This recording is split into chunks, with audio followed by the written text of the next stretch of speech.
오늘 우리에게 주시는 하나님 말씀은 창세기 1장 26절부터 31절의 말씀입니다.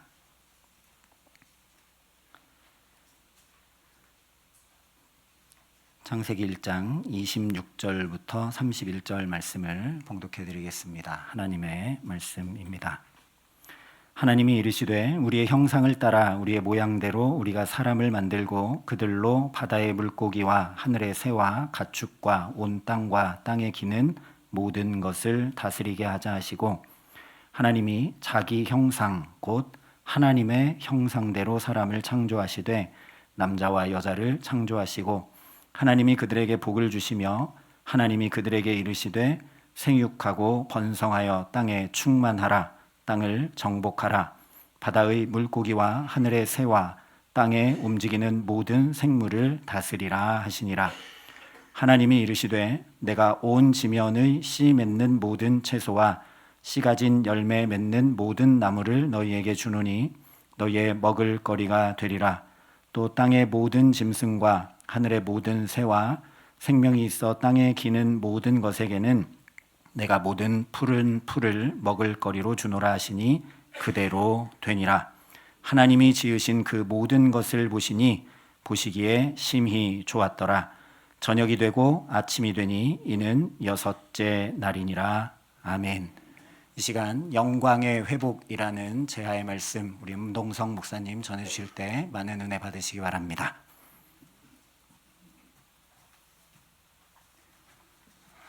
3일 전에 저희 장로님에게서 제게 전화가 왔어요. 목사님 안녕하세요 하고 전화가 왔어요. 그래서 어쩐 일이냐고 제가 물어봤더니 지난 토요일 날이 저희 교회 담임 목사님 따님이 결혼하는 날이었어요. 근데 제가 가지를 않았거든요. 그러니까 몸이 아파서 입원한 줄 알고 전화를 했어요. 목사님 건강하시지요? 그래서 제가 잘 있습니다 그랬어요. 그랬더니 결혼식장에 오지 않아서 목사님 또 아프시지 않았나 궁금해서 전화를 했다고 그래요. 그래서 결혼식장이 너무 멀고 내일 주일날 설교하기 위해서 에너지를 저축하느라고 우리 집사람만 보냈다. 그렇게 대답을 해줬어요. 언제부터인가는 알지 못하지만 저희 교인들이 저를 보면 목사님 안녕하세요 건강하시죠? 늘 그 인사가 그래요. 그럼 제가 대답을 이렇게 합니다. 하루하루 살아내느라고 수고를 많이 하고 있습니다. 한번 따라해 봅시다. 하루하루 살아내느라고 수고 많이 하십니다. 제가 가끔 이제 하나님이 동행해도 피곤한 건 피곤한 거예요. 하나님과 동행해도 힘든 건 힘든 거예요. 이스라엘 백성이 하나님과 동행하면서 불기둥과 구름기둥으로 인도에 가더라도 모래벌판을 걸어가는 것은 힘든 거예요. 한번 자기가 자기한테 얘기해 봅시다. 자기 이름을 부르고 제가 먼저 해볼게요. 동성아, 그동안 살아내느라고 참 수고 많이 했다. 여러분은 여러분 이름 부르면서 한번 해보세요. 시작. 어디 장로님 살아내시느라고 수고하셨어요? 예. 모든 사람이 살아내느라고 수고를 합니다. 더군다나 그게 젊었을 때는 모르지만 이제 나이가 들어가기 시작을 하면 정말 하루하루 살아내는 것이 하나님의 은혜지만 하루하루 살아내는 것이 많은 수고예요. 동성아, 너 80년 살아내느라고 참 수고 많이 했다. 그 누가 그러시냐면 하나님이 그러시는 거예요. 동성아, 아무개야, 이 험난한 세상, 죄 많은 세상 살아내느라고 참 수고 많이 했다 하고 하나님이 여러분의 등을 두드려 주실 것입니다. 그러면 성경에 나왔던 신앙의 인물들은 자기의 인생살이를 어떻게 고백하나? 야곱은 이렇게 고백했어요. 신앙의 족장 야곱. 130살이 되어서 바로왕 앞에 묻지도 않는 얘기를 합니다. 내 나그네 길 130년 험악한 세월을 보냈습니다. 험악한 세월을 보냈다고 그래요. 눈물겨운 고백이에요. 뱃속에서부터 하나님을 잘 섬기는 아버지 이삭으로부터 태어났는데 왜 그리 험악한 130년 인생을 보냈는지 정말 눈물겨웠고 안타까운 사정이에요. 저는 제 인생을 돌이켜볼 때 험악한 인생은 보내지 않았어요. 근데 야곱은 정말 험악한 인생을 보냈어요. 큰 것만 몇 가지 얘기하면 여러분이 알듯이 고명딸이 강간을 당하잖아요. 그때 아버지의 가슴이 얼마나 찢어졌겠어요. 아버지가 제일 사랑하는 아들 요셉이 짐승에 물려 죽은 줄 알고 방성대곡하면서 살 기력을 잃어버리잖아요. 대개 부모가 자식을 잃어버리고 나면 가슴에 안고 산다고 그러잖아요. 제 동생도 제 조카가 목사인데 38에 돌아갔어요. 이상하죠? 애를 낳지 못해서 애를 낳으면 목사로 바치겠다고 서원하고 몇 년 만에 애를 낳는데 그 아이가 목사 노릇을 하다 38세에 돌아갔어요. 그래서 내가 이제 세월이 흘러가서 물어봤더니 3년 동안은 제정신이 아니더래요. 우리 원로 목사님도 자기 아들이 먼저 돌아갔는데 이 산에 가서 이렇게 나비가 날아다니면 자기 아들인 줄 알고 동서봐 동서봐 하면서 자기 이름을 부르셨다고 그래요. 또 제 친구가 아들이 먼저 세상을 떠났는데 모든 기쁨과 감사가 다 잊어버려지고 사는 게 사는 것 같지 않다고 그래요. 그런데 야곱은 딸이 강간을 당했지. 제일 사랑하는 막내 아들 요셉이 죽는 줄 알고 죽은 줄 알고 인생은 내가 음부로 내려가는 것 같다고 했지. 그리고 외삼촌네 집에 와서 20년 동안 양을 치는데 외삼촌이 품삯을 10번이나 변경을 해요. 그리고 라헬을 사랑해서 7년 동안 종살이를 하면서 라헬을 하나 얻으려고 열심히 일을 했는데 첫날 밤에 들어온 여자는 라헬이 아니고 라헬의 언니 리아가 들어왔어요. 자기가 눈먼 아버지를 속이고 형을 속였던 죄로 말미암아 야곱은 무수한 고통을 당해요. 이 땅에 당하는 많은 고통이 왜 오는지 알지 못해요. 신비입니다. 근데 분명한 건 죄 때문에만 오는 고난이 있어요. 그래서 우리가 고난을 당할 때 내가 하나님께 범죄한 것이 있나, 사람에게 범죄한 것이 있나, 물질하게 범죄한 것이 있나 찾아봐야 돼요. 그러나 찾아서 별로 찾아질 것이 없으면 죄 때문에 오는 건 아니에요. 그러니까 많은 고난은 죄 때문에 오는 고난은 아닌데 야곱의 많은 고난은 죄 때문에 온 거예요. 남에서부터 뱃속에서부터 욕심쟁이에요. 그리고 연극도 잘해요. 거짓말도 잘 속여요. 자기 목표를 위해서는 수단과 방법을 가리지 않고 살던 야곱이 위에 뛰어난 또 거짓말쟁이가 있어요. 외삼촌이에요. 20년 동안 수도 없이 속임을 당했어요. 여러분, 이 세상은 제멋대로 돼가는 것 같으나 하나의 원리는 정확하게 적용이 되는데 심는 대로 거두어요. 악을 밭갈고 죄를 뿌려놓고 평안한 삶을 거두기가 어려워요. 회개하지 않는 죄악은 금생과 내생의 나를 괴롭힙니다. 회개하지 않는 죄악은 인생을 살아가다 나도 모르게 내 옆구리를 칩니다. 내 뒤통수를 칩니다. 생각지 않는 좋은 일이 생기는 것이 아니고 생각지 않는 불행이 나를 괴롭힙니다. 우리 기독교인들이 늘 회개하라고 하는데 왜 그러냐면 인간의 모든 고통은 우리가 알듯이 하나님께 범죄하는 데서 왔기 때문입니다. 인간의 모든 고통, 아픔, 슬픔, 눈물, 죽음, 불안, 초조, 허무 모든 고통이 인간이 하나님께 범죄하고 하나님을 떠난 대로 말미암아 왔기 때문에 또 야곱의 많은 고통이 범죄 때문에 왔기 때문에 회개하라고 한 겁니다. 근데 야곱이 고통스러운 인생길을 걸어가면서 하나님께 피눈물 나는 환도뼈가 유골되도록 열심히 하나님께 회개하면서 은혜를 구합니다. 그러는 동안에 야곱의 심령 속에는 은혜를 받아서 욕심이 다 사라집니다. 그리고 만나는 사람마다 축복합니다. 알지 못하는 바로왕도 축복을 합니다. 그리고 거짓말도 다 사라집니다. 그의 심령이 크게 변화가 일어났더니 나머지 130살 이후의 17년은 아름다운 인생길이 열립니다. 죽은 줄 알았던 요셉이 애굽의 국무총리가 돼서 만납니다. 그리고 배다른 형제끼리 싸웠는데 싸움이 없어집니다. 그리고 더 놀라운 것은 야곱이 영안이 열립니다. 그래서 죽기 전에 침상머리에 일어나서 하나님께 경배하고 12아들을 축복하고 예언하는 예언자로서 그의 생을 아름답게 마칩니다. 순교자를 빼놓고 가장 노년이 아름다운 인생이 야곱입니다. 그는 욕심쟁이로 시작을 했어요. 사기꾼으로 시작했어요. 연극 배우 1호가 야곱입니다. 연극을 잘하는 사람이에요. 형님으로 변장을 해가지고 아버지한테 가서 축복 기도를 형 대신 받아내는 사람이에요. 그 야곱이 악이 빠지고 독이 빠지고 욕심이 빠지고 거짓이 빠지고 간사한 것이 빠지고 온유하고 겸손하고 하나님을 사랑하는 사람으로 변화가 돼갔더니 영안이 열리고 뭇백성을 축복하는 이스라엘의 믿음의 조상이 되었어요. 야곱은 험악한 인생을 보냈다고 합니다. 이 소리를 들으면 눈물이 나요. 험악한 인생을 보냈습니다. 내 딸이 강간을 당했습니다. 고명딸이. 내 아들이 사자가 찢어서 죽었습니다. 우리 아들들이 살인자가 되었습니다. 고명딸을 강간한 세겜 추장과 세겜 사람들을 죽이잖아요. 내가 수도 없이 속임을 당하면서 살았습니다. 내 인생은 험악한 인생을 보냈습니다. 근데 모세의 인생 고백은 아주 더 놀라워요. 인생이 강건하면 7, 80인데 남는 게 수고와 슬픔밖에 없다고 그래요. 여러분, 모세 그러면 겉으로 보기에는 예수님보다 능력이 더 많은 사람이에요. 예수님은 물고기 2마리, 보리떡 5덩어리 가지고 5,000명을 먹이셨지만 모세는 아무것도 없는 데서 60만, 장전만 60만, 아이들까지 한 200만 명을 40년 동안 먹이는 능력자예요. 예수님은 갈릴리 바다를 몇 번 이렇게 물 위로 걸어왔지만 모세는 홍해 바다를 건너고 백성을 200만을 이끌고 나온 사람이에요. 그 기적으로 따지면 죽었다 살아나는 기적 말고는 모세가 예수님보다 몇 백만 갑절을 더 베푼 사람이에요. 하나님 같은 사람이에요. 홍해 바닷가에 있으면 홍해 바다가 갈라져요.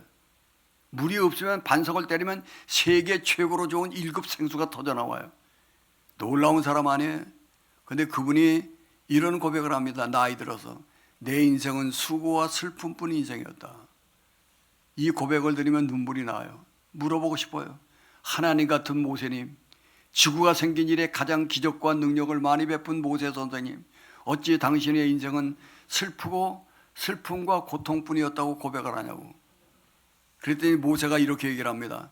나는 왕궁에서 자랐으나 부모에게 버림받은 남모르는 슬픔을 안고 살았다. 너 아버지 어머니에게 버림받은 경험이 있느냐? 누구든지 아버지 어머니에게 버림받은 사람은 고아원에서 자랐다든지 어렸을 때부터 냉대를 받고 버림받고 자란 사람은 왕이 된다 할지라도 그의 깊은 슬픔이 뼛속 깊은 데서부터 일어나서 얼굴에 슬픈 기색을 띠고 살아요. 나는 수고와 슬픔뿐이래. 나는 수고로운 인생길을 살았다. 애굽 사람을 쳐 죽이고 도망 나와서 처갓집에서 양 한 마리도 내 소유가 없이 40년 동안 양치기로 살았다. 충성스럽게 수고로운 양치기로 살았다. 그리고 이스라엘 백성을 40년 동안 광야로 인도하는 동안 물이 없으면 물 달라, 고기가 먹고 싶으면 고기가 먹고 싶다. 조금이라도 불평이 있으면 모세에게 와서 너무 원망 불평을 하니까 모세가 하나님께 이렇게 기도합니다. 다 따라해 봅시다. 하나님, 내가 하나님께 은혜를 입었으면 즉시 나를 죽여주십시오. 얼마나 백성들이 모세를 괴롭혔는지. 본래 지도자는 원망을 많이 듣잖아요. 원래 지도자는 백성들의 불평을 많이 듣잖아요. 백성들의 공격을 많이 받잖아요.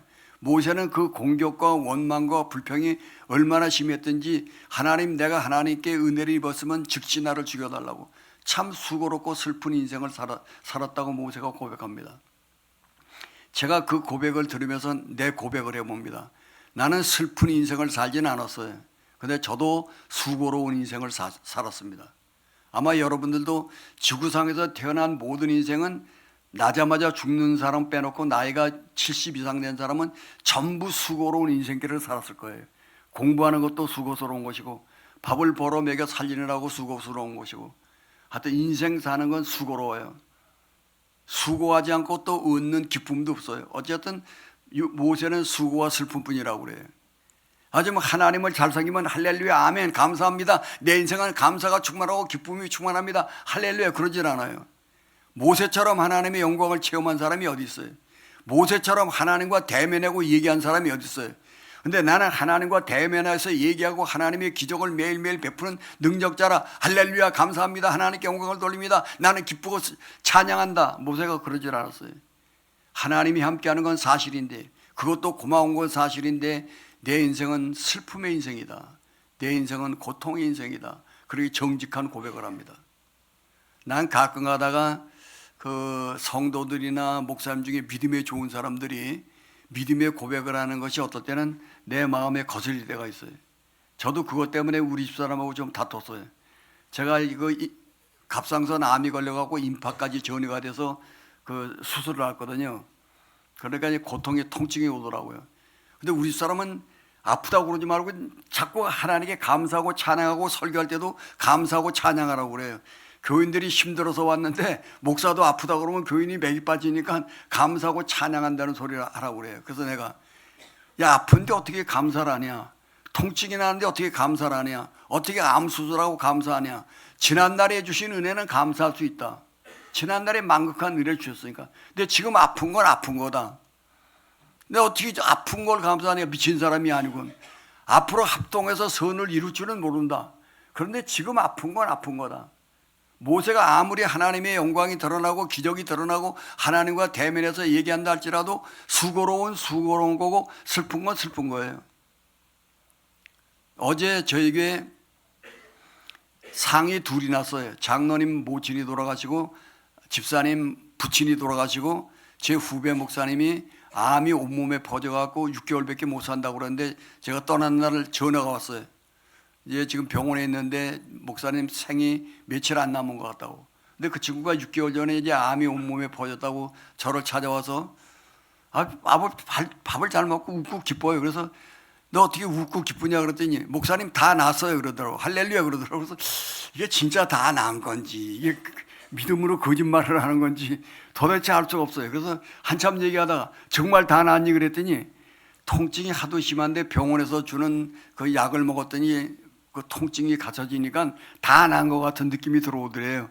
그리고 또 믿음으로 다 났다고 한번 선포하면 좋을 것 같아서 다 났다고 그러더래요. 근데 대개 이제 의사들이 죽는다 그러면 대개 다 죽거든요. 의사들이 죽는다고 그러는데 하나님의 기적으로 살아나는 것은 정말 기적이기 때문에 그건 성경에 기록할 정도로 희귀한 일이에요. 그럼 죽는다고 그러면 죽음을 준비해야 되잖아요. 하나님의 자비를 구하고 청산할 걸 청산하고 만나볼 사람은 만나보고 죽을 때 장례식에 안 와도 만나볼 사람을 만나봐야죠. 근데 우리가 하나님이 함께하는 건 함께하는 것이고 은혜를 받은 건 받은 것이고 또 고통스러운 건 고통스러운 거예요. 근데 모세는 내 인생은 강건하면 7, 80년 사는데 모세는 120살 살았잖아요. 근데 그 당시 사람들은 건강하면 7, 80을 살았나 봐요. 근데 내 인생은 수고와 슬픔뿐이래요. 아까 특송 잘해주신 우리 집사님 인생도 수고롭죠? 근데 슬픔은 별로 없죠? 험악한 인생도 아니죠? 그럼 야곱보다 나아요. 그럼 모세보다 나은 인생이에요. 근데 또 놀라운 일이 있어요. 세상에서 가장 지혜가 많은 사람, 예수님 빼놓고 지구가 생긴 일에 전무후무한 지혜를 받았던 솔로몬, 그리고 왕, 그리고 부자, 다윗보다 더 부자예요. 이스라엘 왕 중에 최고의 부자, 최고의 권력가, 최고의 지혜자가 한평생 인생을 살고 나서 할렐루야 감사합니다. 하나님 내 잔이 넘치나이다. 좀 그러면 좋을 텐데 헛되다고 그래요. 대개 공부를 많이 한 사람, 똑똑한 사람, 그리고 세상에서 부자로 산 사람들이 대부분 죽을 쯤 돼서 나이가 들면 헛되다 허무가를 많이 불러요. 헛되다 허무하다. 아마 내가 정확하진 않지만 삼성의 이병철 회장도 돌아가기 직전에 허무가를 불렀어요. 근데 솔로몬이 노년에 그걸 깨달아요. 어떻게 해야 허무하지 않고 보람 있고 삶의 의미를 갖고 살 수 있을까? 사람은 돈만 많으면 행복한 줄 알아요. 근데 돈 많은 사람이 허무하기가 더해요. 공부를 많이 한 사람이 밤잠을 못 자는 수가 많고 허무가 더해요.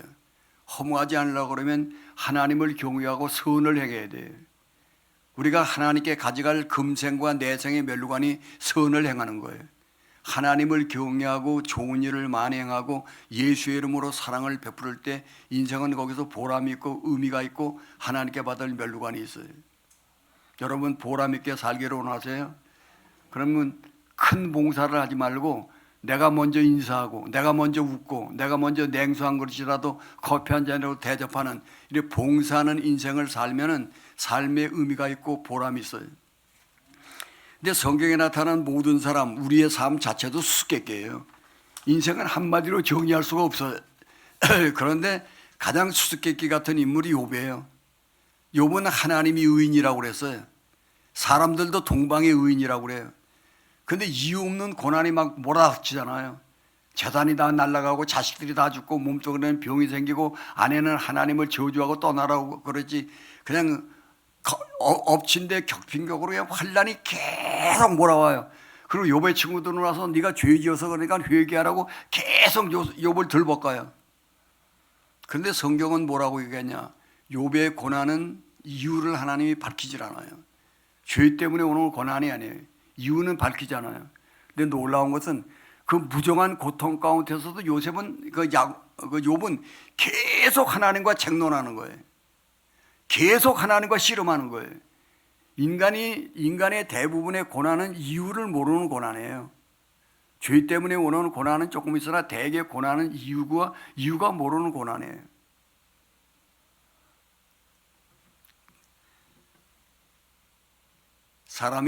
어떤 사람이요, 고통이 심해서 하나님, 내가 무슨 죄 때문에 이렇게 고통이 심합니까? 그랬더니 그 마음속에 다가오기를 하나님이 이러더래. 넌 왜 내가 죄를 찾는 마귀도 아닌데 자꾸 죄 때문에 고난당하고 생각하느냐? 너 죄 때문에 고난당한다고 생각하느냐? 마귀는 자꾸 죄를 찾으나 나는 죄를 찾는 신이 아니다 그러더래. 그래서 그 다음부터 이제 목사님이 고통 중에 자꾸 죄진 게 없나 하고 죄를 찾다가 죄를 찾기를 이제 그치고 다시 이제 하나님의 은혜를 구했다고 그래요. 욥은 이유 모르는 고난 속에서 계속 하나님께 기도했더니 어떤 날 갑자기 하나님이 찾아오셔서 귀로만 듣던 하나님을 눈으로 보게 돼요. 대개 많은 사람들이 신앙이 성숙하게 되고 깊게 하나님을 만나게 되는 때는 고난이 계속될 때예요. 고난이 계속될 때 하나님께 울부짖으면 고난은 당장 해결되지 않는데 은혜를 주세요. 영혼이 살아나요. 영혼이 깨어나요. 그래서 깊은 은혜를 받아요. 그리고 깊은 은혜를 받다 세월이 지나가다 보면 육신의 문제도 많이 해결돼요. 욥도 오랫동안 고통의 이유를 몰라서 친구들과 쟁론하고 하나님과 쟁론하고 하나님께 원망도 하고 불평도 하고 하나님께 모든 걸 쏟아냈던 어떤 날 하나님이 찾아오시더니 귀로만 듣던 하나님을 눈으로 뵈게 되고 그 다음에는 잃었던 재산도 회복되고 다시 장가들어서 미인 10명을 낳게 되고 땅의 복도 다시 회복되기 시작을 합니다. 제가 강조하는 것은 모든 인생들이 이렇게 고통의 길을 걸어가는데 여러분은 험악한 인생을 보내셨나요? 수고와 슬픔뿐인 인생을 보내셨나요? 허무한 인생을 보내셨나요? 알지 못하는 고통의 인생을 보내셨나요? 저도 제 인생의 고백을 해봅니다. 너도 수고로운 인생길을 보냈구나. 동성아, 살아내는 대로 수고를 많이 했다. 하나님이 내 덩어리를 두들기시는 그런 느낌을 가지면서 감사의 눈물이 흘리고 내 살아온 삶을 알아주시는 분은 하나님밖에 없구나 하는 고마운 생각, 감격의 눈물이 흘려요, 마음에서. 어제도 얘기했지만 전도서 5장 19절의 공동 번역을 보면 지금 번역책은 없어요. 하나님이 우리에게 원하시는 건 오직 행복하기를 원한대요. 따라합시다. 하나님이 우리에게 원하시는 건 우리가 행복한 것이다. 그러면 고난 많은 인생이 어떻게 행복하게 사냔 말이에요. 고난 많은 인생이 어떻게 행복하게 사냔 말이에요. 오늘 저녁 같이 먹었던 우리 장로님, 자녀들에게 유언을 하신다면 무슨 말로 유언하시겠어요?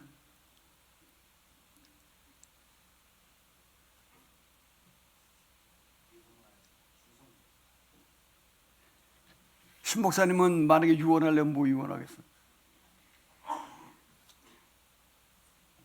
생각하지 말고 그냥 얘기해봐.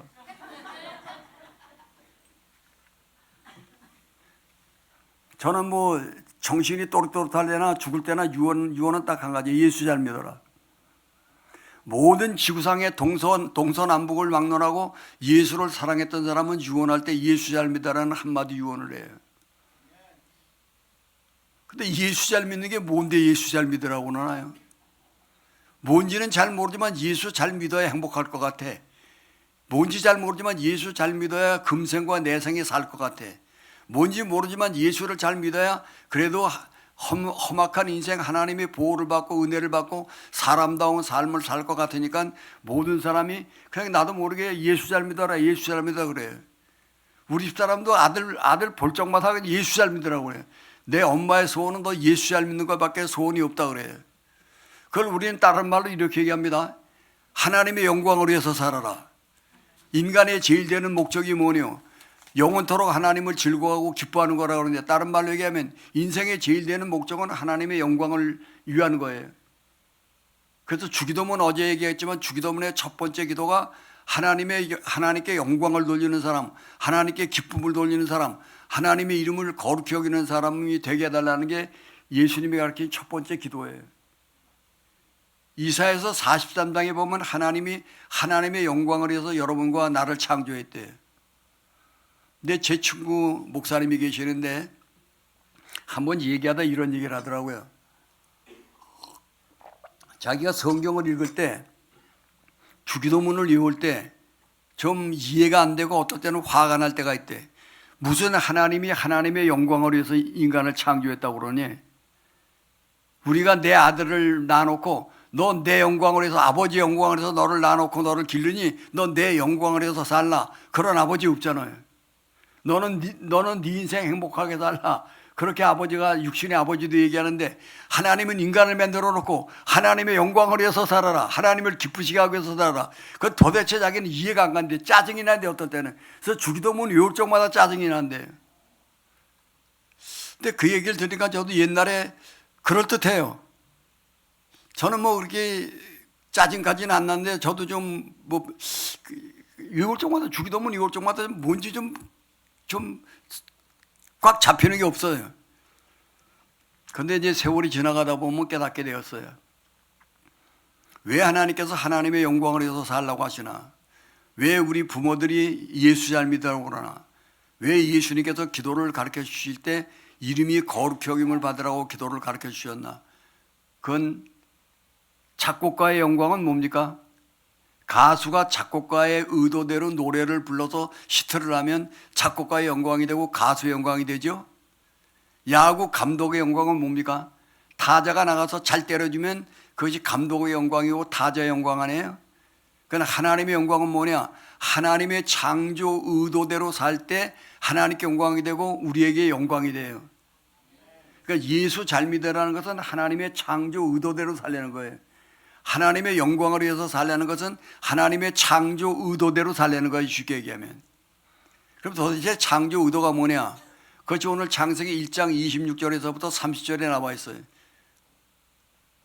하나님의 창조 의도대로 살면 하나님의 영광이 되고 우리에게도 영광이 되고, 하나님의 창조 의도대로 살면 우리가 행복해져요. 어떤 인생도 하나님의 창조 의도대로 살지 않으면 하나님께 영광이 안 되고 자기도 영광이 안 되고 내 생이 망하고 행복한 인생이 안 돼요. 그럼 창조 의도를 결론부터 얘기하면, 우리가 우리 형상을 따라 사람을 만들고 그랬어요. 하나님은 창조자고 인간은 피조물이에요. 그러니까 창조주 하나님을 경배하고 창조주 하나님 말에 절대 순종할 때만 인생은 행복하고 하나님께 영광이 돌아가고 내가 기쁘다는 거예요. 따라합시다. 하나님은 창조자고 우리는 피조물이다. 거긴 절대 순종이에요. 근데 아담이 절대 순종하지 않았어요. 그랬더니 온갖 고통이 오기 시작했어요. 이 고난 많은 세상, 역경 많은 세상, 눈물 많은 세상에서 우리가 하나님께 영광을 돌리고 행복하게 살려면, 하나님은 창조자의 나는 피조물이기 때문에 하나님께 영광을 돌리려면 마음과 뜻과 성품을 다해서 하나님을 공경하고 그의 윤리와 법도를 사랑하고 살면 인생이 행복한 사람이 돼요. 하나님을 공경하고 하나님의 은혜를 받고 살지 않으면 먹어도 배부르지 않고 입어도 뜨뜻하지 않고 미래의 갈 길이 막막하고 죽음 후에 가는 곳은 하나님이 없는 곳으로 가는 곳을 지옥이라고 얘기를 해요. 창조 의도대로 사는 것은 또 뭐냐? 인간은 남자와 여자를 만들었다고 그랬어요. 근데 남자가 여자가 없으니까 하나님이 보시기에 좋았다는 소리를 안 해요. 모든 창조를 맞춘 애는 좋았다 하는데, 아담을 창조한 후에는 좋았다는 소리를 안 하고 하나님이 고독하게 빚어서 이불을 만들어 놓고 놨더니 아담이 하는 소리가 너는 내 뼈 중에 뼈요 살 중에 살이라고 노래를 부릅니다. 그래서 사람은 사람을 사랑하고 사는 게 하나님의 형상이에요. 그것이 하나님의 창조 의도예요. 그러니까 어떤 해아리 인간도 사람을 사랑하고 살지 않으면 행복이 없어요. 대개 남자들이 돈 많이 벌던 재벌들, 부인들은 대개 많은 사람이 우울증에 시달려요. 그러니까 사람은 사랑하고 살 때만 행복해요. 언제 어떤 분 얘기를 들었는데 지금은 세상이 어느 정도 발전했냐면 지금 이제 로봇가 나와가지고 로봇가 웬만한 일은 다 하고 로봇가 애인 노릇까지 한다고 그러잖아요. 그래서 로봇을 끌어안고 잔다고 그러잖아요. 근데 그것은 한 3년만 로봇을 데리고 살면 실증이 나고 인간이 그리워진대요. 그래서 인간은 하나님하고 살아야 되는 동시에 하나님의 은혜를 받고 살아야 되는 동시에 하나님과 교제하고 살아야 되는 동시에 인간과 사랑하고 살아야 돼요. 거기에 참 행복이 있고 의미가 있고 보람이 있고 희락이 있고 낙이 있어요. 그러니까 사랑하지 않는 사람은 행복이 없고 공허하고 쓸쓸하고 살 맛이 안 나요. 세 번째는 만물을 다스리라고 그랬어요. 관리하고 만물을 다스리라. 우리가 만물을 다스리기 위해서 공부를 하는 거예요. 자연과학을 발전시키는 거예요. 지금 우리가 사는 생활은 자연과학이 발달하기 100년, 200년 전보다 지금 100배, 1000배를 더 잘 살아요. 우리가 얼마큼 잘 살았냐면은 솔로몬보다 더 잘 살아요. 솔로몬은 자가용도 없어서, 솔로몬은 냉장고도 없어서, 솔로몬은 뷔페도 먹어보질 못해서, 우리는 지금 전기도 없어서 솔로몬은. 우리가 사는 이 세상은 솔로몬보다도 훨씬 더 잘 사는 세상인데 이것은 하나님이 주신 지혜를 가지고 자연과학을 발전시켜서 물질 문명을 발전시켰기 때문에 지금 이렇게 행복하게 사는 거예요. 그래서 사람은 본래 하나님의 형상으로 창조됐다고 그래요. 하나님의 형상이 뭐냐? 여러 가지로 얘기를 할 수 있지만 하나님의 형상은 하나님과의 관계가 잘 되는 거예요. 사람과의 관계가 잘 되는 거예요. 만물과의 관계가 잘 되는 거예요. 그 세 관계가 잘 될 때 하나님의 형상이 회복됐다 그래요. 그걸 가르쳐서 예수를 잘 믿는다 그래요. 그걸 가르쳐서 하나님께 영광을 돌리고 사는 삶이라고 얘기를 해요. 다시 얘기합니다. 예수 잘 믿어라. 하나님께 영광을 돌리라. 그건 뭐라고요? 하나님의 창조 의도대로 살아라. 한마디로 예수 잘 믿고 살아라. 사람 사랑하고 살아라. 만물을 잘 관리하고 살아라. 그런 얘기예요. 그런데 이 타락한 인생이 하나님 잘 섬기고 사람과의 관계를 잘하고 그리고 만물을 잘 다스리기 위해서 하나님께서 구약에 예수님 오시기 전에 주신 계명이 십계명이에요. 그래서 십계명을 잘 들여다보면 하나님과의 관계를 잘하는 계명이 나와 있어요. 1계명과 3계명까지가 하나님과의 관계를 잘하기 위해서 하나님만 하나님으로 섬기라는 거예요. 다른 우상을 섬기지 말라는 거예요. 만들지도 말고 절하지도 말라는 거예요. 하나님의 이름을 망령되이 일컫지 말라는 거예요. 한마디로 하나님이 주신 애굽 땅에서 건져주신 은혜에 감격해서 하나님만 하나님으로 섬기면 하나님과의 관계가 잘 된다는 거예요. 근데 하나님보다 우상을 섬기면 3, 4대까지 징계한다는 거예요. 하나님을 하나님으로 여기고 하나님의 윤리와 법도를 지키면 1000대까지 은혜를 베푸신다는 거예요.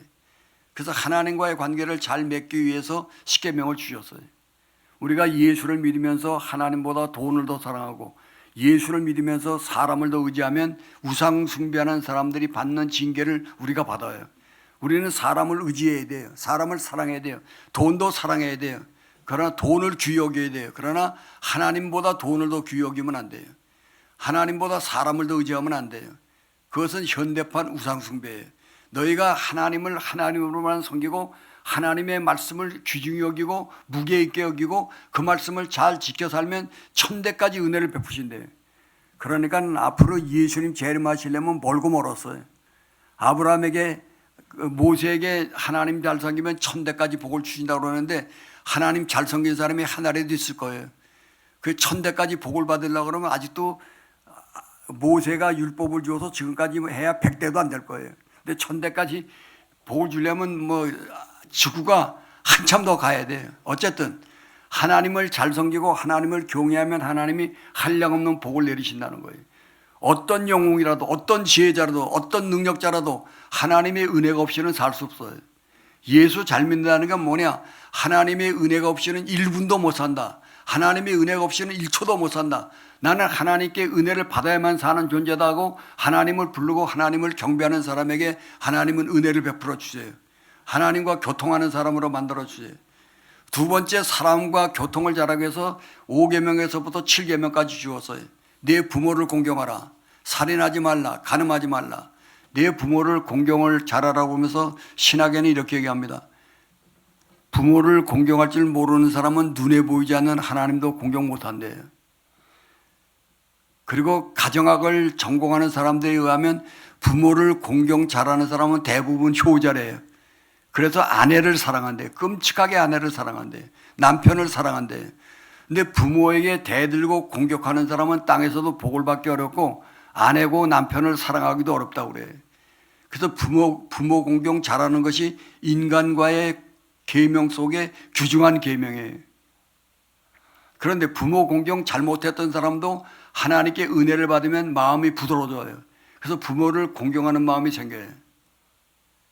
지금 이 강단에 서기 전에 어떤 유튜브를 어떤 목사님 사모님이 보내줘서 듣다 왔거든요. 거긴 이런 얘기예요. 아버지가 자식을 얼마나 목사님이 율법으로 가르쳤는지 이 아들이 가기도 싫은 신학대학을 가고 가기도 싫은 성경을 갖다 어렸을 때부터 하여튼 뭐 잘못만 하면 성경 읽으라고 그러는데 성경 필사라고. 아버지가 율법으로 가르쳐갖고 이제 결론은 어떻게 되냐면 아버지를 반항하고 아버지를 구타하기 시작을 해요.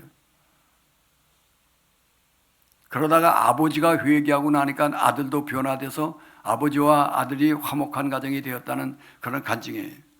그러니까 부모 공경을 잘해야 하나님 공경도 잘하고 부모 공경 잘해야 인간과의 관계도 잘해요. 이 아버지를 구타한 이 아들은 장가 들어서 47살 때 아내하고 이혼을 했어요.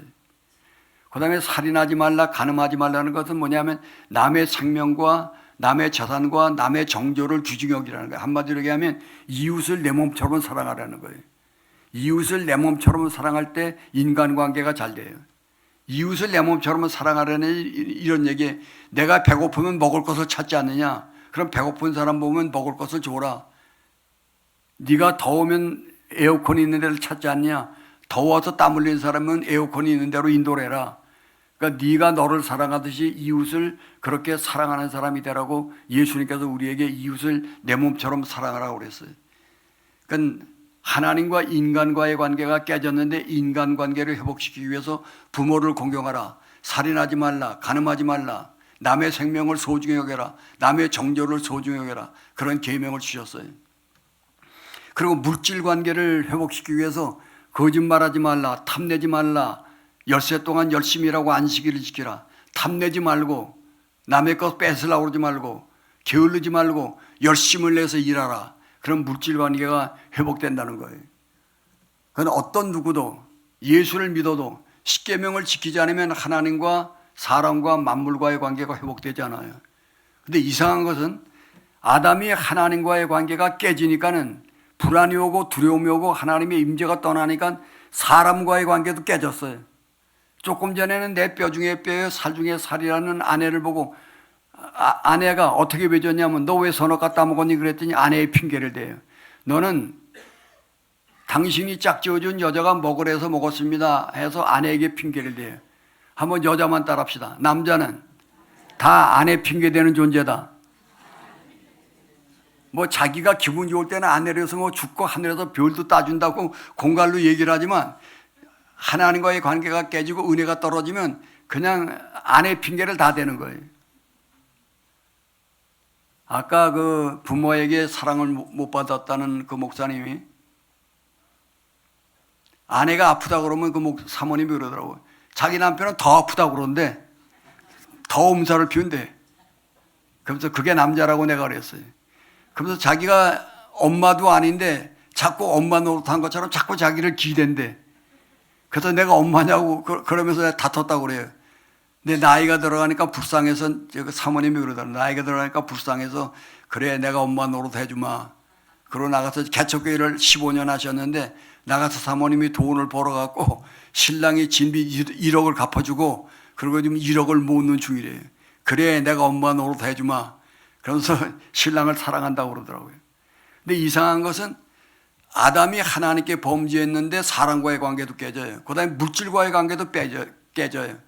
에덴 동산에 먹을 것이 넘쳤는데 선악과만 먹지 말라고 그러고 각종 나무 열매가 넘쳤는데 아담이 범죄하고 나니까 땅이 저주를 받아서 수고를 해야 먹고 살게 되었어요.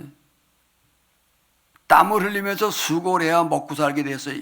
물질 관계가 깨져요.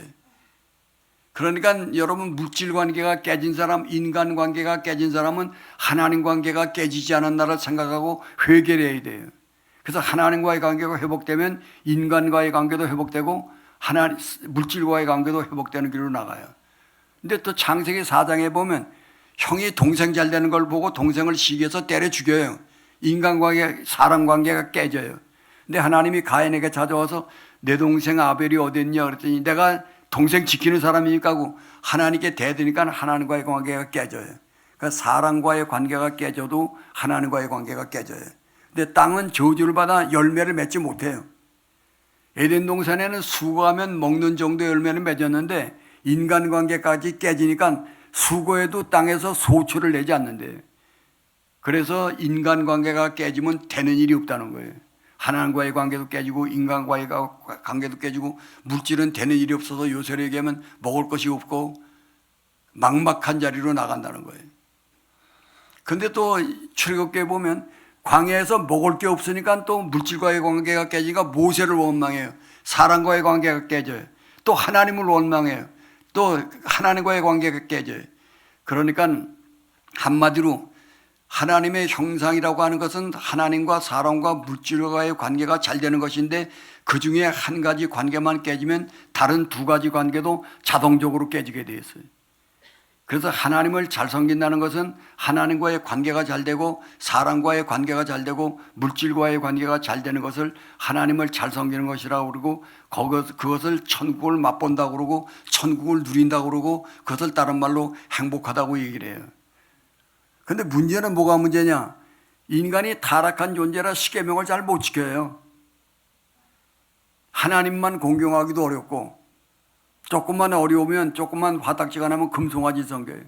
또 부모 공경하기도 어렵고 남을 이웃을 내 몸처럼 사랑하기도 어렵고 거짓말 안 하기도 어렵고 탐내지 않기도 어렵고 그리고 부지런히 일하기도 어렵고 십계명을 잘 안 지켜서 예수님께서 인간의 모든 죄를 걸머지고 하나님과 우리 사이에 막힌 담을 다 하셨어요. 그리고 예수를 믿기만 하면 하나님과의 관계가 회복되는 그런 놀라운 복을 주셨어요.